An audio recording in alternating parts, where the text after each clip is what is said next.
passado, que uma pessoa era maliciosa, a primeira impressão geralmente fala é o que fica. Mas nem sempre a primeira impressão é a verdadeira. A primeira impressão acontece pela malícia. Sem saber se aquela pessoa é adequada ou não para aquilo que está fazendo. São poucos que se perguntam ou querem saber o que aconteceu antes de julgar uma situação.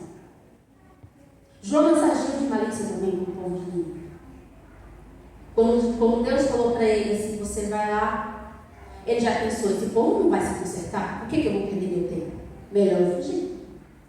Ele teve a malícia em todo o seu coração, ele prestou um julgamento e executou, sem dar oportunidade daquele povo se consertar.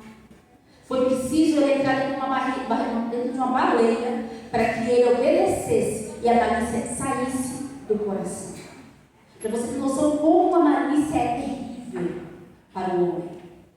Você entende? Uma cidade inteira iria perecer por causa de um julgamento de um homem que não achava que aquela cidade era digna de ouvir as palavras que saíam da boca dele, sendo que foi o próprio Deus. E quantos não são aqueles que faz o mesmo? Não dá a oportunidade para o próximo ser consertado, por já se achar ou por ter aquela malícia de achar que ele não vai consertar.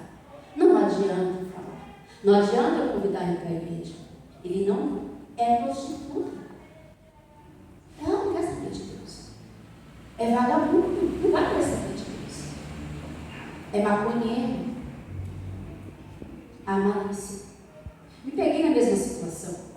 Na minha rua, como todos sabem, tem vários coqueiros. E para mim, você acredita que foi difícil para mim entregar uma Bíblia para eles? Eu tive que... eles estavam falando para mim assim, era crente. Eu falava assim, eles não estão crescendo. A malícia já estava no meu coração. E com a malícia veio o julgamento. E com o julgamento a sentença. Sem oportunidade da pessoa sequer conhecer. Quando eu me toquei o que eu estava fazendo, eu fui lá, comecei de Jesus para ele, entreguei uma Bíblia. Porque eu percebi que não era meu papel julgar, ter malícia. Meu papel era divulgar a palavra de Deus. Era dar aquilo que foi me dado de graça. Então, nessa noite, você entenda que a maldição começa muitas vezes pela malícia do nosso próprio coração. E o nosso Senhor está mostrando o quanto é difícil ela sair. Porque você entende que ele era um profeta do Senhor. Amém? Amém. Homem de Deus. Amém? Amém. Mas, quando a malícia entrou no coração dele, ele ia pregar sobre a malícia. Quando ele ouviu que aquele povo era malicioso, parece que ele se contaminou. E fugiu. Tanto é que depois ele vai, depois que ele sai da baleia, ele prega, tudo bonitinho lá, faz o que Deus manda, o povo se converte, ele sobe numa montanha e fica pensando, vai cair fogo, esse espanqueiro não vai se converter, vai cair fogo, esses vagabundos não vão sair dessa vida, não vai adiantar eu falar de Jesus, eles não vão se arrepender, eles vão cair em maldição, mas eles se converteram. Glória a Deus. Glória a Deus. E como eles se converteram? Fazendo aquilo que Deus mandou. Faça só o que Deus te mandou. Não julgue você mesmo. Não deixe que a malícia que está nos outros entre em você. E você também cai na maldição. Porque ele caiu. Você acha que foi legal ficar 3 dias dentro da barriga de uma baleia? Imaginou o fedor que deve ser lá dentro? Só Deus. Seu papo deve ser muito cheiroso. Sem contar a situação.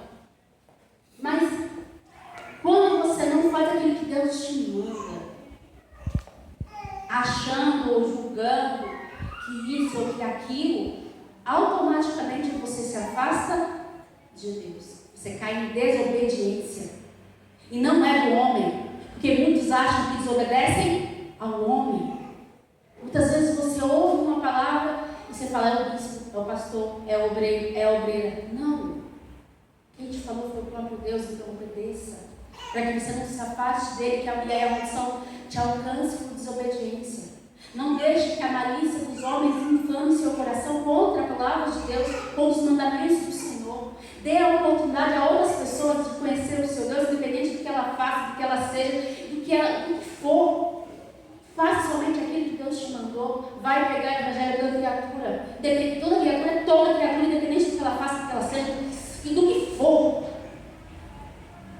Para que o Senhor te olhe nos olhos de filho obediente. Glória a Deus. Filho de quem eu me comprazo. A maldição nunca, irmão, vai alcançar aqueles que Jesus anda ao redor, que Deus está ao lado. Porque quem vai ter coragem de encarar o nosso Deus? Qual é o demônio que vai ter coragem de encarar o nosso Deus? Qual vai ser a maldição que vai tocar em você, tendo Deus ao seu lado e dentro de você o Espírito Santo dele? Jonas foi engolido pela baleia porque estava se afastando cada vez mais e mais de Deus. E o próprio Deus enviou a baleia para mostrar que sem ele não adianta você fugir. Você pode ir para onde você quiser. Onde você quiser. Deus sempre vai cobrar. Uma vez eu falei aqui de manhã uma coisa assim. Eu cobro da minha filha, porque ela é minha filha. Se ela não me obedece, eu castigo. Porque eu me preocupo e eu amo ela. Se eu estou mandada por bem, dela. Se Deus vê você como filho, quando você desobedecer, pode ter certeza que Ele vai te castigar. Vai dar alguma forma para você acordar. Acorda! Porque o Senhor não só colocou ele dentro da baleia, mas também nos últimos capítulos se fala de uma lição muito importante, que Deus fala assim para ele: você tem pena de uma árvore, de uma planta, mas não tem amor por uma cidade cheia de gente. Deus sempre vai tentar ensinar os seus filhos. Ele sempre vai corrigir. Ele sempre vai procurar saber para que você não caia em maldição. Ele sempre vai te mandar uma palavra de exaltação se for necessário. Ele sempre vai puxar a sua orelha se for necessário. Mas ele usa por isso por amor. Não porque ele quer saber da sua vida. Acho que sim, porque ele gosta mais, né? Mas assim, não é porque, às vezes, irmãos, Deus usa uma pessoa, aqui no caso é o bispo, para falar com a gente. E muitos, Deus me perdoe, leva isso com malícia. Não olha como se fosse o próprio Deus falando. E aí a maldição vem, e ela quer saber por quê.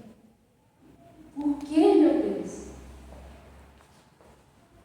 Aí ele sobe lá no altar, e ele fala, quantas vezes ele falou isso que eu te avisei? Eu te avisei. Então que, sei que é uma palavra muito dura, mas foi o que Deus falou. Eu estava lendo e foi muito forte para mim. Que a malícia, depois da inveja, é um dos piores sentimentos que o homem pode ter. Porque com a malícia vem julgamento, mentiras, falsidades, fofoca. Muitas fofocas começam numa malícia. Eu estou mentindo? Não. Alguém aqui discorda? Fala, gente, eu discordo. Eu acho que não é bem assim. Quantas vezes já se falaram mal da pessoa sem conhecer? Quantas vezes já se viram uma situação e julgaram pela malícia do olhar, de ver de longe, de não saber o que estava acontecendo, de não se ouvir? A malícia é tão podre que chegou até Deus. E existem 7 céus. Pelo menos foi isso que está relatado. Você imagina que um sentimento chegou até Deus. Um sentimento chegou até Deus. E não foi qualquer sentimento. Foi E quem gosta muito da malícia é Satanás. Adora. Quem usa de malícia contra marido e mulher. O homem que tem malícia com a sua esposa, que tem ciúmes, quer bater nela. Meu pai, meu Deus do céu, não tinha malícia. Tá? Eu olhava uma coisa, eu te vi falando daquele homem. Eu não estava procurando cada um carro. Não sei se era o tapete ou alguma coisa do tipo. Mas por ele não conhecer o cara, por não saber o tapete, ele já estava achando que era outra coisa. Tudo malícia. Então, eu vou seguir novamente. Vem para o seu irmão do lado. Olha bem para ele e pergunte: você tem malícia? Fale a verdade, Fábio. Fale a verdade. Não minta para você mesmo. Cuidado com ela. Cuidado com a malícia. Você pode chamar a atenção Você pode de Deus de Deus. da maneira errada, Da maneira. por causa da malícia. Se afasta dela. Amém? Amém. Agora, o nome do Senhor Jesus. Isso, por favor.